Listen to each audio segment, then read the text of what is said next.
celui-là, il est vraiment hors catégorie. Vraiment, il a dupé tout un milieu. Et attention, il a mis à mal des vignerons français.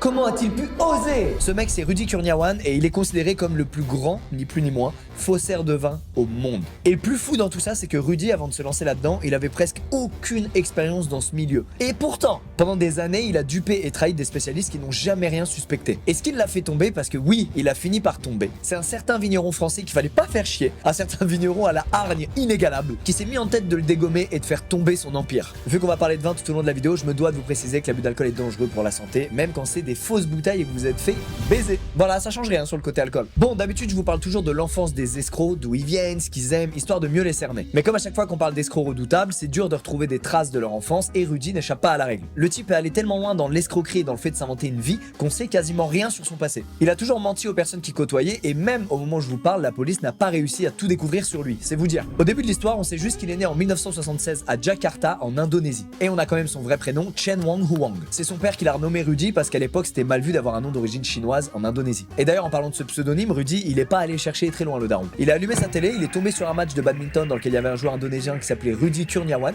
et il lui a tout simplement volé les deux. Oui, il a copié le prénom mais aussi le nom de famille. C'est presque une tentative de vol de vie là directement. Mais mis à part ça, tout reste un peu flou sur son passé. Je vais donc vous donner la version de Rudy